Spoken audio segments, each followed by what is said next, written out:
Hello students, welcome to our YouTube channel Samriddhi academy. आज के इस वीडियो में हम लोग कुछ खास करने वाले और वो खास ये है कि ये वीडियो खास तौर पे क्लास 10th के लिए है। क्लास 10th का मैथ्स को मैं यहाँ पे कवर करूँगी। हम लोगों को पता है कि क्लास 10th का जो बोर्ड्स में ज़्यादा दिन नहीं बचा है, आज हो गया है 1 सितंबर और हमारे पास कितने दिन बचे हैं तो सितंबर, अक्टूबर, नवंबर, दिसंबर, जनवरी, क्योंकि फरवरी में तो आपका एग्ज़ाम होने वाला है। तो गिन के हमारे पास 5 मंथ्स है।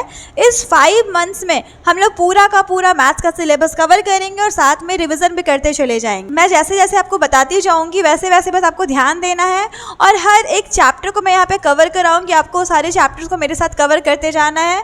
यहाँ पे हम लोग सारे एक्सरसाइज को सॉल्व करेंगे। जितना भी एक्सरसाइज में क्वेश्चन है, एनसीईआरटी बुक में जितना भी क्वेश्चन है उस सारे क्वेश्चन को हम लोग यहाँ पे सॉल्व करने वाले हैं और सबको अच्छे से समझते जाएंगे। आपको किसी भी तरह का कोई दिक्कत नहीं आएगा। और अगर एनसीईआरटी के अलावा आपको किसी और बुक का कोई क्वेश्चन में डाउट होगा या कुछ पूछना होगा तो आप मुझे कमेंट करके पूछ सकते हो। मैं उसके लिए आपके लिए एक नया वीडियो लेकर के आऊँगी। तो बिना देर किए चलिए हम लोग स्टार्ट करते हैं क्लास 10th का मैथ्स। यहाँ पे मैथ्स का हम लोग पूरा सिलेबस कवर करेंगे धीरे धीरे। जितने चैप्टर्स है सारे चैप्टर्स के एक एक एक्सरसाइज के एक एक क्वेश्चंस को हम लोग यहाँ पे सॉल्व करते चले जाएंगे और मैं आपको उसमें इंपॉर्टेंट क्वेश्चन भी बताते जाऊँगी कि कौन कौन सा क्वेश्चन इंपॉर्टेंट है, कौन कौन सा बोर्ड्स में आ सकता है। ठीक है, तो चलिए स्टार्ट करते हैं।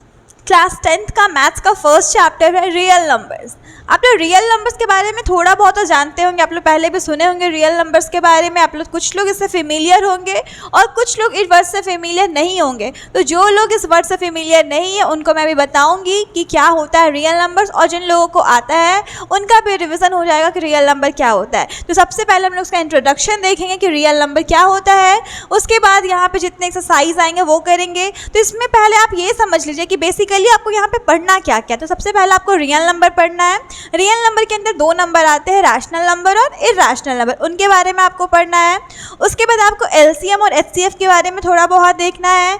उसके अलावा आपको यहाँ पे जो भी इरैशनल नंबर होते हैं, यानी कि जैसे √2, √3 जो भी रैशनल नहीं है, जो इरैशनल नंबर है उन सभी को हम लोग को प्रूफ करना होगा कि वो इरैशनल है। वो हमको पता है कि वो खुद में इरैशनल है, लेकिन फिर भी हमें वो प्रूफ करना है कि वो नंबर इरैशनल है। तो उसको हम लोग कैसे प्रूफ करेंगे, तो यही सारा कुछ हमको यहाँ पे पढ़ना है। हम लोग उसको ईजिली यहाँ पे करते चले जाएंगे। ठीक है, तो सबसे पहले मैं आपको बताती हूँ कि रियल नंबर्स क्या होता है। तो रियल नंबर ज़्यादा कुछ नहीं, जितने भी नंबर्स आपको दिखाई दे रहे हैं आपके आसपास, जो भी रैशनल नंबर है, रैशनल नंबर है, जितने भी टाइप के आप नंबर्स देखते हो सब मिला करके क्या बन जाता है, रियल नंबर्स बन जाता है। जितने भी आप नंबर्स देख रहे हो ना उन सभी को मिला के क्या कहा जाता है, रियल नंबर्स कहा जाता है। तो मैं कुछ डेफिनेशन आपको बताती हूँ कि वो क्या होता है। तो चलिए बिना देर के हम लोग समझते हैं कि रियल नंबर्स क्या होता है। तो सबसे पहले यहाँ पे रियल नंबर लिखा हुआ है। रियल नंबर मेनली कितने टाइप का होता है, 2 टाइप का, रैशनल नंबर और इरैशनल नंबर। हम लोग यहाँ पे देखिए बस रिवीजन करना चाह रहे हैं हम लोग कि शॉर्ट में हमारे पास टाइम तो बहुत कम है, सिर्फ हमारे पास कितना महीना बचा हुआ, 5 महीना। इस 5 महीने में हम लोग एग्ज़ाम के पॉइंट ऑफ व्यू से किस तरीके से पढ़ना वो हम लोग को देखना है। एग्ज़ाम के पॉइंट ऑफ व्यू से सिर्फ पढ़ना है कि हम लोग कैसे एग्ज़ाम में जल्द से जल्द पूरे सिलेबस को ख़त्म कर सके और एग्ज़ाम में अच्छा मार्क्स गेन कर सके। इसके लिए हम लोग को थोड़ा सा यहाँ पे स्पीड चलना होगा, थोड़ा सा फास्ट चलना होगा। और हम लोग यहाँ पे ऐसा नहीं कि मैं आपको कुछ भी स्किप कराऊंगी या कुछ भी आपको छोड़ के चलूँगी, आपको किसी भी चीज़ को रटने के लिए कह दूंगी, एक्सप्लेन नहीं करूंगी, ऐसा कुछ भी नहीं होगा। मैं हर कुछ आपको डीप में बताऊंगी। बस आपको थोड़ा सा मेहनत करना होगा, अपने तरफ से भी आपको 100% देना होगा। तो सबसे पहले रियल नंबर को यहाँ पे देख रहे हैं, रैशनल नंबर और इरैशनल नंबर। अब रैशनल नंबर क्या होता है ये बताने की ज़रूरत तो नहीं है कि रैशनल नंबर क्या होता है, क्योंकि आप लोग ये बहुत दिन से पढ़ते आ रहे हो। क्लास 8 में पढ़े हो, 9 में पढ़े हो, 8, 9 के आप तो यहाँ पे 6, 7 से ही पढ़ते आते हो कि रैशनल नंबर क्या होता है। तो रैशनल नंबर मैं फिर भी आपको एक बार बताती हूँ कि होता क्या है, बस एक शॉर्ट में सुन लीजिएगा। अ number which is in the form of P/Q। एक नंबर जो किस फॉर्म पे होगा, P/Q पे, where P and Q are integers, जहाँ पे P और Q क्या होंगे, इंटीजर होंगे। And Q is not equal to 0, जहाँ पे Q कभी भी 0 नहीं होगा। जैसे मैं कुछ एग्जांपल लेके आपको यहाँ पे समझाती हूँ कि क्या होता है रैशनल नंबर। कोई भी रैशनल नंबर किस फॉर्म पे होता है, P/Q के फॉर्म पे, यानी कि एक न्यूमरेटर होगा और डिनोमिनेटर होगा। जहाँ पे जो P होता है, P and Q, Q and P दोनों क्या होते हैं, इंटीजर्स होते हैं। अब इंटीजर्स क्या होता है, मैं यहाँ पे भी बताऊंगी कि इंटीजर क्या होता है। और यहाँ पे q कभी भी 0 नहीं होता, आपको बस यही याद रखना है। A number which is in the form of p by q where p and q are integers and q is not equal to 0, बस आपको इतना ही याद रखना है। आगे बढ़ते हैं। जो रैशनल नंबर होता है वो कितने टाइप का होता है, इसमें क्या क्या आता है, तो whole number, natural number, fractions and decimals और इंटीजर्स। होल नंबर जो 0 से शुरू होता है इनफिनाइट पे एंड होता है उसको क्या बोलते हैं, होल नंबर। जो 1 से शुरू होकर इनफाइनाइट पे एंड हो जाए उसको क्या बोलते हैं, नेचुरल नंबर। फ्रैक्शन तो आपको पता ही है 1/2, 2/3, ये क्या है, फ्रैक्शन है। डेसिमल भी आपको पता है 0.5, 5.2, ये क्या है, डेसिमल है। इंटीजर क्या होता है, तो जितने भी पॉजिटिव नंबर, जितने भी negative number including 0, positive number, negative number including 0, सबको मिला करके क्या बन जाता है, इंटीजर्स बन जाता है। यानी कि अगर हम कोई भी निगेटिव नंबर ले लें, कोई भी पॉजिटिव नंबर ले ले और साथ में 0 ले ले, तीनों को मिला के क्या बन जाता है, इंटीजर्स बन जाता है। अब इंटीजर्स को यहाँ पे समझ लीजिए, जो हमारा रैशनल नंबर होता है वो p बाई q के फॉर्म पे होता है, जहाँ पे p और q क्या होता है, कोई भी इंटीजर होता है। यानी p के जगह पे कोई पॉजिटिव नंबर हो सकता है, निगेटिव नंबर हो सकता है और 0 भी हो सकता है, लेकिन q पे पॉजिटिव नंबर हो सकता है, निगेटिव नंबर हो सकता है, लेकिन q पे कभी भी 0 नहीं हो सकता है। तो बस यही था हमारा रैशनल नंबर कि a number which is in the form of p by q where p and q are integers and q is not equal to 0, और कुछ भी नहीं होता है रैशनल नंबर। क्लियर हो गया। अब आगे बढ़ते हैं इरैशनल नंबर की तरफ। रैशनल का उल्टा क्या होता है, इरैशनल। रैशनल का ऑपोजिट क्या हो जाएगा, irrational. A number which is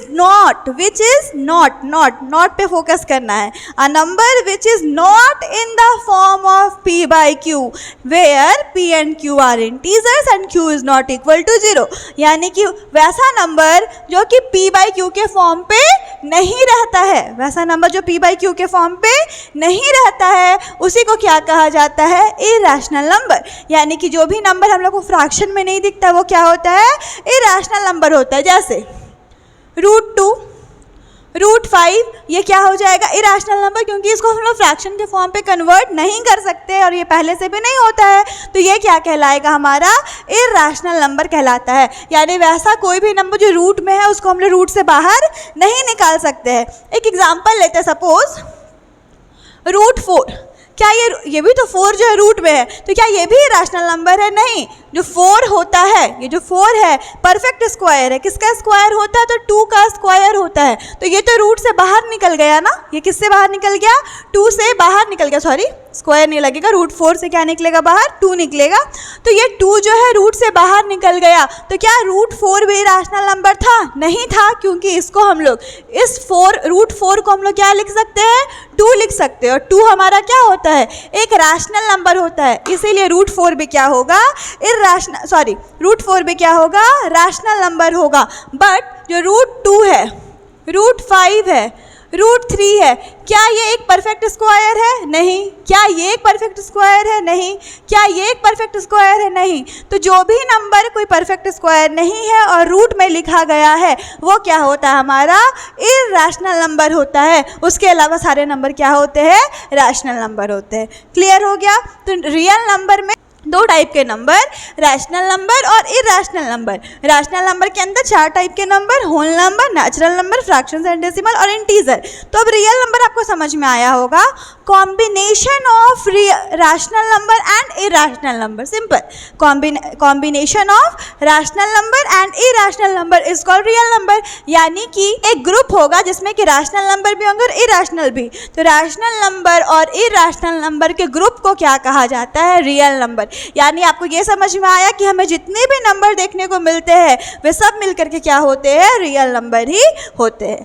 clear हो गया यहाँ तक। अब हम लोग आगे बढ़ते हैं। अब आप यहाँ पे लिखा हुआ देख रहे हैं theorem 1.1, fundamental theorem of arithmetic. अब ये क्या होता है समझना है, fundamental theorem of arithmetic. Every composite number can be expressed या factorized as a product of primes and this factorization is unique apart from the order in which the prime factors occur. अब इसको आप ध्यान से समझिए कि क्या बोलना चाह रहा है। बोल रहा है कि एवरी कंपोजिट नंबर, अब कंपोजिट नंबर क्या होता है ये समझ रहा होगा, मैं आपको बताती हूँ कि कंपोजिट नंबर क्या होता है। Can be express as factorize as a product of primes. आपको इसके लिए सबसे पहले समझना होगा कि कंपोजिट नंबर क्या होता है और प्राइम नंबर क्या होता है। तो चलिए मैं आपको ये बताती हूँ कि कंपोजिट नंबर और प्राइम नंबर क्या होता है। सबसे पहले हम लोग बात करते हैं कंपोजिट नंबर की, ठीक है, क्योंकि कंपोजिट नंबर क्या होता है। कंपोजिट नंबर, उसके पहले आप समझ लीजिए प्राइम नंबर। अगर प्राइम नंबर समझ में आ जाएगा तो कंपोजिट नंबर और भी इजी हो जाएगा, ठीक है। प्राइम नंबर क्या होता है? वैसा नंबर जिसका सिर्फ 2 फैक्टर होता है, वैसा नंबर जिसका सिर्फ 2 फैक्टर होता है उसको क्या कहा जाता है? प्राइम नंबर कहा जाता है। और वो 2 फैक्टर कौन कौन से होंगे? तो 1 एंड नंबर इटसेल्फ, यानी वैसा नंबर जो सिर्फ 2 ही टेबल में आता हो। कोई भी नंबर सिर्फ 2 ही टेबल में आता हो, एक तो 1 के टेबल में आता हो और एक खुद के टेबल में आता हो, उसी को क्या कहा जाता है? प्राइम नंबर्स कहा जाता है। जैसे कि अगर हम बात करें 2 सिर्फ 2 ही टेबल में आता है, या फिर 2 का सिर्फ 2 ही फैक्टर है, 1 के टेबल में आता है और 2 के फैक्टर में। क्या 2 और किसी भी टेबल में आ पाएगा? नहीं आ पाएगा। तो ये क्या बन जाएगा? प्राइम नंबर बन जाएगा। तो वैसा नंबर जो सिर्फ 2 ही के टेबल में आता हो, यानी किसी भी 2 नंबर के टेबल में आता हो, और साथ ही साथ आप ये भी बोल सकते हैं कि एक नंबर जिसका सिर्फ 2 फैक्टर, ओनली 2 फैक्टर्स, उसी को क्या कहा जाता है? प्राइम नंबर कहा जाता है। एक और एग्जांपल ले लेते हैं। सपोज 5 किसके किसके टेबल में आता है? तो 1 में आता है और 5 में। इसका भी सिर्फ कितना फैक्टर है? 2 फैक्टर है। तो ये क्या कहलाएगा? Prime number. ये भी क्या कहलाएगा? Prime number. एक और एग्जांपल ले लेते हैं। सपोज 12। क्या 12 एक प्राइम नंबर है? तो ध्यान से समझते हैं। 12 किस किस के टेबल में आता है? तो 1 के टेबल में आता है, 2 के टेबल में आता है, 3 में आता है, 4 में आता है, 6 में आता है, 12 में। इतना ज़रूरत ही नहीं था, इतना करने का ज़रूरत ही नहीं था। जैसे हमने देखा कि पहले तो 1 में आया, तब तक ये हमारे लिए क्या बना हुआ था? Prime number. क्योंकि 1 जो होता है वो 1 जो होता है एक फैक्टर होता है कि इसमें प्राइम नंबर में ही होता है। लेकिन जैसे ही हमने देखा कि 12 2 के टेबल में आता है, वैसे ही आप समझ जाइएगा कि अगर हम लोगों को 1 और नंबर इटसेल्फ के अलावा, 1 और नंबर इटसेल्फ के अलावा कोई भी दूसरा फैक्टर अगर मिल जाए तो आप समझ जाइएगा कि वो प्राइम नंबर नहीं है, बल्कि वो कंपोजिट नंबर है। यानी कि किसी भी नंबर का जो फैक्टर आप लिखते हो, फैक्टर यानी कि वो किस किस के टेबल में आता है, वो 1 और नंबर इटसेल्फ यानी खुद के अलावा कोई दूसरा फैक्टर हमें जैसे ही मिल जाएगा, हम समझ जाएंगे कि वो नंबर प्राइम नंबर नहीं है, बल्कि वो कंपोजिट नंबर है। क्लियर हो गया आपको? वैसा नंबर जिसका सिर्फ और सिर्फ 2 ही फैक्टर होता है उसको प्राइम नंबर कहते हैं, और जिसका 2 से ज़्यादा फैक्टर होता है उसको कंपोजिट नंबर कहते हैं। तो अब हम लोग थ्योरम 1.1 पे वापस से चलते हैं और उसको समझने का कोशिश करते हैं। थ्योरम 1.1 क्या कह रहा है? एवरी कंपोजिट नंबर, जितने भी कंपोजिट नंबर होते हैं, can be expressed as a product of prime and this factorization is unique apart from the order in which the prime factors occur. बोल रहा है कि किसी भी जो हमारा कंपोजिट नंबर होता है, आप उसका अगर फैक्टराइजेशन करेंगे तो आपको जो नंबर्स मिलता है वो कैसे नंबर्स होते हैं? प्राइम नंबर होंगे। आपको जो भी नंबर मिलेगा वो कैसे नंबर होंगे? Prime number. कोई भी कंपोजिट नंबर है, अगर आप उसको फैक्टराइज करते हैं प्रोडक्ट के फॉर्म पे, तो जो भी नंबर आएगा वो क्या आएगा? प्राइम नंबर आएगा। ठीक है, वही हम लोग को यहाँ पे देखना है। और सारा फैक्टराइजेशन क्या होता है कि यूनिक होता है। अब सपोज आप कोई भी कंपोजिट नंबर ले सकते हो, कोई भी कंपोजिट नंबर जिसका 2 से ज़्यादा फैक्टर होता है। सपोज हम लोगों ने ले लिया 18 क्या है? Composite number. इसका हम लोग प्राइम फैक्टराइजेशन कर लेते हैं। ठीक है, आपको नाम से ही क्लियर है। क्या नाम मैंने कहा अभी? Prime factorization. ये आप लोग क्लास 7 या 6 से पढ़ते आ रहे हो प्राइम फैक्टराइजेशन के बारे में। प्राइम फैक्टराइजेशन में यहाँ पे जितने भी नंबर होते हैं जिससे हम लोग इसको डिवाइड करते हैं, वो नंबर कैसे होते हैं? Prime number. नाम ही से क्लियर है, प्राइम फैक्टराइजेशन। फैक्टराइज तो करना है, लेकिन कैसे नंबर से? प्राइम नंबर से। तो पहले हम इसे 2 से डिवाइड कर सकते हैं 9 टाइम्स में, फिर 3 से कर सकते हैं 3 टाइम्स में, और फिर 3 से कर सकते हैं 1 टाइम में। यानी कि 18 का फैक्टर हमें क्या क्या मिल गया, 1 इंटू 2 इंटू 3 इंटू 3 मिल गया। इसको हम लोग किसी भी ऑर्डर में लिख सकते हैं। आप इसको ऐसे भी लिख सकते हो 3 इंटू 2 इंटू 3 इंटू 1। आप इसको किसी भी यूनिक ऑर्डर में लिख सकते हो, वो आपकी मर्जी। लेकिन किसी भी कंपोजिट नंबर को अगर आप फैक्टराइज करते हो तो यहाँ पे जो आपको नंबर मिलेगा वो कैसे नंबर होने चाहिए, प्राइम नंबर। और प्राइम नंबर, ये जो प्राइम नंबर है इसका अगर प्रोडक्ट किया जाएगा तो ये क्या बन जाता है, कंपोजिट नंबर। यानी कि किसी भी प्राइम्स का, यानी किसी भी प्राइम नंबर का प्रोडक्ट से क्या बनता है, कंपोजिट नंबर बनता है। यही है थ्योरम 1.1। तो इतना ही बेसिक था यहाँ तक पे, ठीक है, कि आपको क्या क्या समझना था कि नंबर्स क्या होते हैं, रियल नंबर क्या है, रैशनल नंबर क्या है, इरैशनल नंबर क्या है, प्राइम फैक्टराइजेशन क्या है, ये सब हम लोगों ने समझ लिया। अब हम लोग आता है एक्सरसाइज 1.1, हम लोग उसको यहाँ पे सॉल्व करेंगे। सारे जितने भी क्वेश्चंस एक्सरसाइज 1.1 में सबको यहाँ पे सॉल्व करेंगे, और फिर आगे जो भी बेसिक होगा वो समझ के आगे का एक्सरसाइज सॉल्व करेंगे। बिना देर के स्टार्ट करते एक्सरसाइज 1.1। एक्सरसाइज 1.1 का क्वेश्चन नंबर 1 है, express each number as product of its prime factor. जो भी आपके पास नंबर दिया हुआ है, जो भी नंबर है उसको आप किस फॉर्म पे शो करिए, product of its prime factor, यानी प्राइम फैक्टर के प्रोडक्ट के फॉर्म पे। यानी अभी हम लोगों ने जो सीखा था ना प्राइम फैक्टराइजेशन, वैसे ही सभी को शो करना है। तो चलिए क्वेश्चन नंबर 1 का 1 है 140। सबसे पहले हमें किसका करना है, 140 का प्राइम फैक्टराइजेशन। तो यहाँ पे हम लोगों ने क्या लिखा, 140। अब इसका हम लोग क्या करेंगे, प्राइम फैक्टराइजेशन। तो सबसे पहले ये किससे डिवाइड होगा, तो आपको ये कैसे पता करना है, तो अगर लास्ट में इवन नंबर है, लास्ट में क्या है, इवन नंबर, तो किसके टेबल से हो जाएगा, 2 के टेबल में, क्योंकि 2 के टेबल में सारे इवन नंबर आते हैं। तो 2 के टेबल में 14 7 बार में और एक 0। फिर ये 2 से हो जाएगा, लास्ट में इवन नंबर है, तो 2 3 ज़ा 6 और 2 5 ज़ा 10। ये आप लोगों को तो आता होगा प्राइम फैक्टराइजेशन। अब लास्ट में यहाँ पे 5 है, तो ये किससे होगा, 5 से ही होगा, 5 7 जा, और ये किससे हो जाएगा, 7 1 जा। यानी हम लोग 140 का प्राइम फैक्टराइजेशन करके क्या लिख सकते हैं, 1 इंटू 2 इंटू 2 इंटू 5 इंटू 7। आप इसे किसी भी ऑर्डर में लिख सकते हो, 7 पहले 5 बाद में, लेकिन मैंने यहाँ पे असेंडिंग ऑर्डर में लिखा है, यानी छोटा से बड़ा लिखा है। तो जब आप इसको मल्टीप्लाई करोगे तो वापस आंसर कितना आ जाएगा, 140। तो हमें इस नंबर को कैसे लिखना था, प्राइम फैक्टर्स के रूप में लिखना था। तो ये हो गया फर्स्ट। सेकेंड, अब हम लोग आगे देखते हैं, सारे क्वेश्चन को यहाँ पे सॉल्व करते हैं। सेकेंड क्वेश्चन है 156। तो 156 का प्राइम फैक्टराइजेशन करते हैं हम लोग। 2 के टेबल में 7 बार में और ये 8 बार में, 78 टाइम्स में। फिर 2 के टेबल में 39 बार में। फिर 3 के टेबल में 13 बार में। अब ये 13 क्या है, खुद प्राइम नंबर, 13 किसी के टेबल में भी नहीं आता, तो ये किससे हो जाएगा, 13 से ही। यानी 156 को हम लोग क्या लिख सकते हैं, 1 इंटू 2 इंटू 2 इंटू 3 इंटू 13। ये इसका क्या हो गया, प्राइम फैक्टराइजेशन हो गया। नेक्स्ट क्वेश्चन देखते हैं, थर्ड नंबर।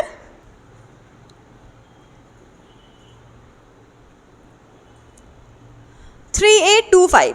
अब जैसे ही लास्ट में 5 देखे तो ये किससे होगा, 5 के टेबल से हो जाएगा।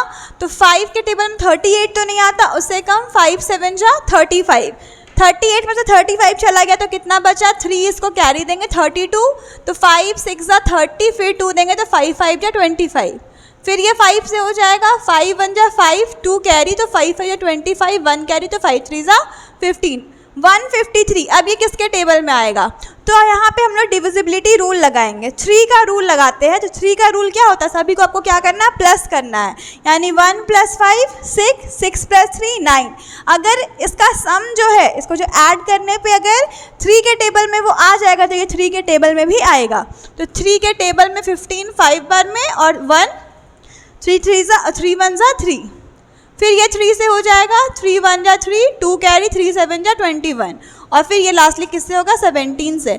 यानी 3 8 2 5 को हम लोग क्या लिख सकते हैं, 1 into 3 into 3 into 5 into 5 into 17। ये 3825 का क्या हो गया, प्राइम फैक्टराइजेशन। आप इसको एक और तरीके से लिख सकते हो, कैसे, तो 1 इंटू 3 कितनी बार है, 2, तो 3 का स्क्वायर इंटू 5 कितनी बार है, 2, तो 5 का स्क्वायर इंटू 17 1 टाइम है आंसर।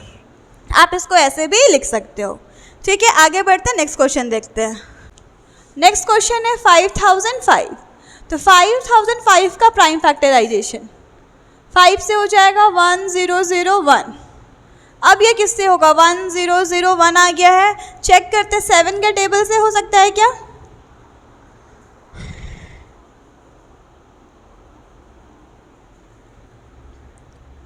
वन 1001 इसको हम 7 के टेबल से चेक करते हैं। 7 1 जा 7, 3 कैरी तो 30। हाँ 7 से हो जाएगा। 7 1 जा 7, 3 कैरी 7 5 जा 35। सॉरी 5 नहीं, 7 1 जा 7, 3 बजे 30 तो 7 4 जा 28, 1 2 3 बार में। फिर ये 143 11 से हो जाएगा। 11 1 जा 11, 11 3 जा 33 और ये किससे होगा? 13 1 जा 13। यानी कि हम लोग 5005 को क्या लिख सकते हैं? 1 × 5 × 7 × 11 × 13। ये हो गया 5005 का प्राइम फैक्टराइजेशन। अब फर्स्ट का एक लास्ट क्वेश्चन बचा हुआ है 5th नंबर, वो हम लोग देखेंगे। लास्ट है 7429। 7429। अब ये किससे होगा? सबसे पहले तो 3 का डिविजिबिलिटी रूल लगा के चेक करते हैं। 7 और 4 11, 11 और 3 13, 13 और 9 22। नहीं होगा उससे। 7 के टेबल से नहीं हो पाएगा। 11 के टेबल से,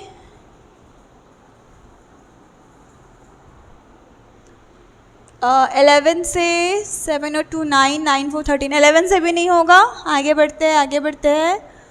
ये 7,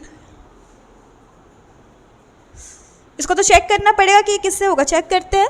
7 से नहीं हो रहा है, 8 9 से नहीं होगा, 10 11 से नहीं हो रहा है, 12 से नहीं हो रहा है, 13 से 13 फिर 65, 13 से भी नहीं होगा, 14 नहीं, 15 भी नहीं, 16 भी नहीं, 17 से चेक कर लेते कि ये होगा। 17 से आप भी चेक करिए, मैं भी चेक करती हूँ। 7 4, इसको डिवाइड कर लीजिए 17 से।